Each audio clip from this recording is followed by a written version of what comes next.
Hello, mujebaleko mwena mina jimutuusaako engalo mu quarantine ono. Nze bambita mukyala Fatuma semwogerere.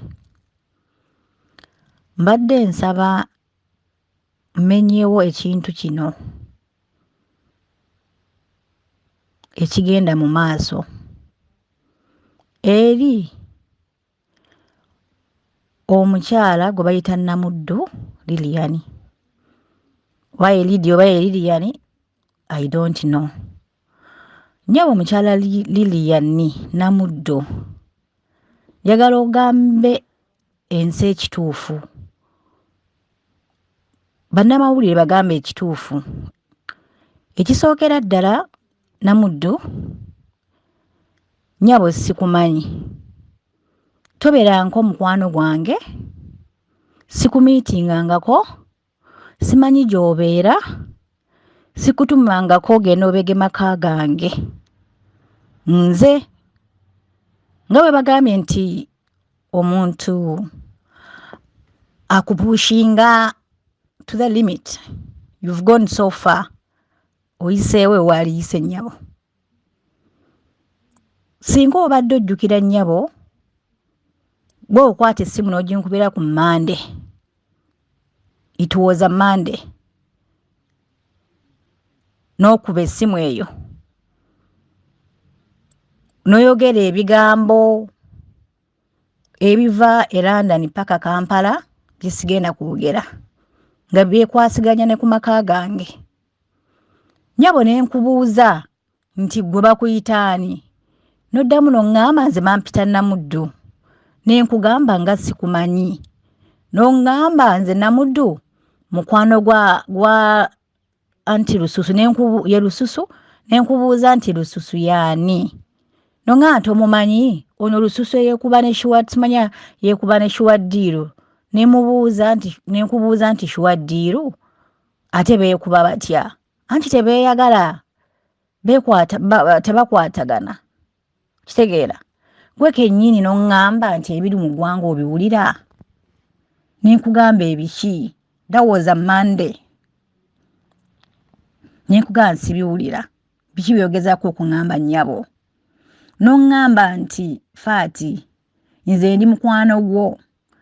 Maze akabanga nga nkufollowinga ku Facebook. Mukitegeera? Maze akabanga nga nkufollowinga ku Facebook, naye nga sikufuna. Noonyeza essimu yo mu buli kasonda. Noonyeza essimu yo e London yonna. Ne nkubira ne ba Fortune bonna e London bampe essimu yo. Omukyala Fortune nze mumanyi ng'abeera eno e London. Mulaba bulabi mu sometimes nga waliyo ebivulu. So hai sibamanyi. Kitegeera?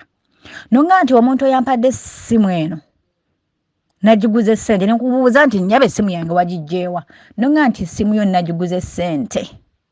Nagiguze ssente, omuntu yampadde ssente. Naye ssente zange ezo ze nataddemu essimu zannumye nnyo, ogenda kuzimpa. Ne nkubuuza nti nnyabo ssente mmeka gye waguze essimu yange? N'oŋŋamba nti nagiguze $5,000. Okitegeera? N'oŋŋamba nti quarantine bali bubi, nti ku ssente z'oguze essimu nkuweerezeeyo ne ku z'amata. Ng'omuntu ali concerned like, ne nkwata sijja kyewakana, ne nkwata bambi $10,000 nga njiwa omuntu andeetedde olugambo kankyogere bwe batyo kuba engeri gye wayoyogeramu. Oba okitegeera? N'oŋŋamba nti nno Shuwaddiiru ne Adbul bali beeyagala. Ng'omukazi yenna nalina okuvaako waya. Ng'omuntu akuleetedde ebigambo. Era nakwata essimu ne nkubira bba wange. Ne mugamba biki bye mpulira. Bampereza audio zino bwe ziti. Omukyala Namuddu yazimpadde. Naye n'aŋŋamba nzikuwe era nzone Shuwaddiiru. Namuddu oba ojjukira bulungi maama wange. Gwe kennyini waŋŋamba nkwate audio z'ova okumpeereza nziwe Shuwaddiiru, nziwe Adbul. Era n'oŋŋamba n'okuŋŋamba nti nno okyalina wiino mungi nnyo akwatagana ku Abudu ne Kiwedde muyina videos nga bali mu kikolwa. Awo watuuka n'okuŋŋamba nti video azirina ne nkugamba oba olina video so mpa ku video ndabeko maama wange gwannumirirwa n'olyoka oŋŋamba nti video ezo okuzikuwa omukyala azirina nyina mugenda mpola naye asaba ssente $5.8 million. Ne mugamba 5.8 nga releasing only videos then noŋŋamba nti ye naye kati kituba tukola nkola ki nze kamunyigirize mpola nnyo ajja tukola ki eyayinza okusalako ssente. Ne nkugamba nze onooba ofunye videos ng'omuntu ayagala okumanya ekintu ekigenda mu maaso nze nja kuwa ssente zo nesala kuwa ssente z'ogamba nga tondaze butambi bw'ogamba nti mubulina naye onooba obuleese nja kukola ki nja kuwa ssente ko ye gwelindako nze byonna ngenda kubijjayo byonna ngenda kubireeta ngenda kusuna kimu ku kimu leeta kimu ku kimu kitegeera ng'omuntu ali concerned neŋŋamba bambi mukyala gwe webale kunfaako abantu mbeerayo ye Kampala nga mwagala abantu nga tebabamanyi kitegeera nagamba yenze mbadde mukwano gwo nze nina okulwanirira because omukazi Kiwedde yatutama akola bwati ne bwati tulina okumwabya tulina omuteeka buli wamu tulina okukola ki tulina babloggers bonna abo ku Facebook tugenda musinikira ebifaananyi simanya batta muganda waabwe nze byangamba sibitegeera batta muganda waabwe ne mugamba you don't know what you talking about. Oyo omukazi n'akwata ebintu bya Kiwedde oba muganda wa Kiwedde nze simumanyi omukazi ng'agudde ku ttaka n'abimpeereza even I was so scared to be opening omukazi agudde ku ttaka actually nga alinga azirise kintu bwe kityo ne mukuga nsibitegeera bino by'oŋŋamba naye naŋŋamba nti tulina okubaabya fat nga weegasse nange ne lususu ne mugamba nze mukyala siri muntu wa ntalo ate siri muntu wa mawulire nze erinnya eryange ndikuumidde ebbanga n'agamba nedda oli muzira eyo oli muzira naye eno baawo bamutwala fe tulina okulwanirira omukazi agala n'akaduuka nti baakajjawo ne mugamba nyabeera edduuka lyange nalikyusa location tulinda covid agwemu edduuka liddewo nnyabo terikola ki terivangawo mukazi naŋŋamba nedda kati faati amagezi genkuwa agasembayo njagala Abudu obaleke ne Kiwedde beeyagale gwe biveemu ng'omukyala ne ŋŋamba kale nnyawe webale kuŋŋamba naye okivaamu ngenda kukivaamu aba Abudu bw'asazeewo okwagala ne Kiwedde beeyagale kubanza Abudu nakimugambako nakimubuuzaako ba wange naŋŋamba nti tukwatagana ne mu bizinensi n'enkita naye ebyo by'ogamba abantu nti ndi mukwano gwo sibeera nko mukwano gwo sikumanyi bwe mba ndi mukwano gwo lwaki essimu yange wagigula wagga nti wagigula ku muntu akuwa ssente bwe mba ndi mukwano gwo lwaki wansaba ssente za bbiya bwe mba ndi mukwano gwo nze mukwano gwo toyinaayo conversation gy'osobola kuwa bamawulire kuba ndowooza ab'omukwano muba mwogera ng'oyo mukyala we yatabuse ne mukyala munne ne beewa ebintu sikumanyi sikulabangako simanyi gy'obeera abantu bagamba ekituufu gwe wankubira essimu okutabula amaka gaffe singa tewankubira bino byonna saali bimanyiza nyabo nkusaba onje mu kamwako gwe namuddu sikumanyi please it's too much wavudde wano yogera ebigambo ebyakalebule nowayira ku TV nga bba wange bwe simanya bwakuwayira simanya bwakola ki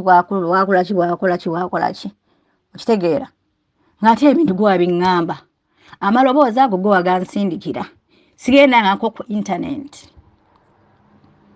nga bwe walimbye ensi mufaati ne mugamba genda odownloading ebintu obirabe gwe wabimpeereza gwe kennyini noŋŋamba nkyawa Abudu noŋŋamba nkubire Kiwedde essimu nonsindikira amasimu ga Kiwedde 4 nensooka nengezaako emu nga teriiko gwe kennyini noŋŋamba osanga okubandala kandeete endala zonna n'ozinsindikira nga wakoze ebintu bino bwe nabiwadde bba wange nga bwe wagambye nti omuntu akupressinga, you've pressed me enough, I'm not your friend, sikulabangako, simanyi gy'obeera, sibeera nkona mukwano gwo, ne ku mbaga eyange tewaliyo nga twewasa. Ekyo kugamba nti ekyo ekyakalyango nti nateekawo kalyango simanyi ababbe TV, well and good ababbe bannyingirira. Naye jjukira gwe waŋŋamba nti kalyango takola na sure deal, ne nkugamba ye kalyango akola na sure deal. Naye process ya TV eyo okubula bambi kalyango nali njawukanye naye. Kati tolimba bantu. Ate nkusaba nnyabo, omwami wange omwe ku kitiibwa, don't go on the media otandika okuvuma bba wange. Kitegeera what you done kyabadde tikyamu nnyabo. So handling situations. Gugenda ku media n'ovuma Abudu tikigenda twawukanya oba titugenda kwemala because tewaliyo ku mukolo nga twewasa. Naye yanziza okundeetera olugambo lunnyabo nga bwe nkugambye siri muntu w'amawulire kuba ebintu bino okuva lwe byagwawo bannamawulire bankubira essimu naye nagaana okwogera nabo. Okitegeera kati njagala nkugambe namuddo sikumanyi sikulabangako tobeerangako omukwano gwange simanyi na bw'ofaanana wabula nalabye ebifaanane byammwe mwenna abali mu katemba zammwe. I don't have time for you. Oba okitegeera lwaki mweziba ku bantu? Kati gwe bw'oba olaba mukwano wange nsobola okubeera mu saakoozi zammwe ewe kale wabyogedde ng'omukyala yenna ne nnyiiga kuba byanzigyeko. Okitegeera kuba byanziye byogamba abantu mu Faati alina audios ne Faati soogerangako naawe bitwayogera byonna mbirina. Era that's why obadde oyogera nange ng'odiriitinga ebintu. Lwaki wankubidde essimu okwosa jongo ngamba Faati onzisa ondoopye bali ebintu bisaasaanye bali mu bikuba mawulire abasimanya baawo yagenze ku TV yatidde nnyo n'agenda ku TV wali badde tondoopa naye Faati nkunyigidde nnyo wandoopye ne nkubuuza nakuloopye kinze nayogedde kye waŋŋambye nti baali abantu beeyagala wankoze bubi nnyo kati erinnya lyange ligoyinga over ne nkugamba ligoyinga over ate litya wansaba ssente ne nzikuwa. Era ninda video nkwe zino sente ze wansaba 5 ku 8. Okitegeera ng'omuntu. Naye please nkwegayiridde nnyabo. Family yange kogagiveeko kati. Ebyo wakutandise okulimba abantu n'okutiisa nti ogenda kutwala Abudu mu kooti biki. You are the cause. Abantu bonna basobya. Abantu bonna I would say okozesa kino ekigambo bonna abasajja batambula. Naye oba tolabyeko tekikuluma. Singa tewaŋŋamba bino bigambo naye badde sibimanyi. Nze nali sibirabangako ku media kubanze ndi mukazi ali very busy. Kubinkwatako. Siri mukazi wa ntalo. Siri mukazi wa big group. Siri mukazi wa ŋŋambo. Va ku bba wange omwogerako. Ko wansindikira ebintu. Voice notes n'ozimpa. N'onsaba ssente. N'onkubira amasimu. N'oŋŋamba nga bwe nkuloopye ngenda kukuswaza. Katonda ajja kukolomera. Okundoopa oba wandoope kati ngenda okukola naawe ngenda genda ku media nkuwaabire ne nkugamba maama wange kola kyonna ky'oyagala nze okumpaayira siinaako obuzibu njogedde sayidi yange. Please namuddu neesonyiwa weesonyiwe family yange kyenkusaba ne bba wange omuwa ekitiibwa amaka gange gawa ekitiibwa weebale kunzibirako nti omwami wange abadde yayagala omukyalo oli, which is okay. Era ekituufu kijja kumanyika. Ate kijjukire n'eddiini ekkiriza abakazi bana kuba ndi mukyala musiraamu. Bw'oba buli kyayagala ekyo, alhamdulillah yongereko kuba eddiini bwekkiriza. Nazifala za mu concerned. Zimanyi ndi omukyalo omu. Va ku ssimu yange nnyabo, essimu yange gyesonyiwe, toddamu kunkubira ssimu, toddamu ku whatsappinga, nga bwe nakwesonyiye kuba natuuse n'okublockinga ng'onfuukidde ekizibu. Keep on sending me messages nga bwe nkwabiza ngenda ku media ntabula amakaago sikumanyi, anti lususu simumanyi, mami Kiwedde mumanyi nga mukama wa Abdul, oba okitegeera nnyo, naye nzija mu kamwako ate jja bba wange ku media. Had you not called my phone, n'ojugula nga bwe wagambye, osanga saalimanyiza nga bulijjo bwe simanyiza. Naye gwe wankubira essimu, ate kati ebintu obyewakanye, ate kati gwe waŋŋambye ngenda kutwala ku media nkwogereko. Nze siri mu katemba please. Siri mu katemba please. Naye amaka gange gaveemu, gwe wampeereza ebintu ebyo, audios nzirina, buli kimu nkirina, ne weefuula nti tugenda kubabega, nange ng'omuntu nakugjamu information, na reactinga ne nkugjamu information.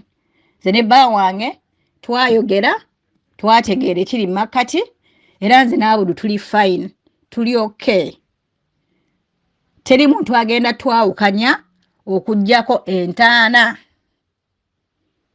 Oba buli omu ng'alesse munne. So please Namuddu, Lilian, oba gwe Lidia oba Lilian, kuba sikumanyi, sikulabangako, simanyi gy'obeera. N'amaka gange togamanyi, sikutumangako genda kugabega. Toli mbega wange. Nze omusajja wange mbadde simubegangako, kuba omuntu yeekuuma yekka. Kuba nange yukke neekuuma nzekka. Please Namuddu, ba media bagambe ekituufu nti essimu yange wagigula, era wali wansaba ssente nzikuwe, ote video ya Abdul ng'ali ne Kiwedde, ne nkugamba mbirindiridde. Bebyo ebyange, naye nga Lidia nkusaamu ekitiibwa kuba oli mukyala mukulu, anti lususu mukyala mukulu, Kiwedde mukyala mukulu, mwewe ku kitiibwa please. Okwogera ennyo tekuba kumanya. Kine mu kisiibo Katonda tugamba twogere katono abasiraamu. Tuli bantu basiraamu, tuli mu kisiibo. Eddiini etugamba mwogere katono. Kati ebyogamba bannamawulire sibimanyi. Sibimanyi naye va ku maka gange Lidia. Va ku maka gange and respect my man. Respect my man. Omusajja owange muwe ku kitiibwa. Please.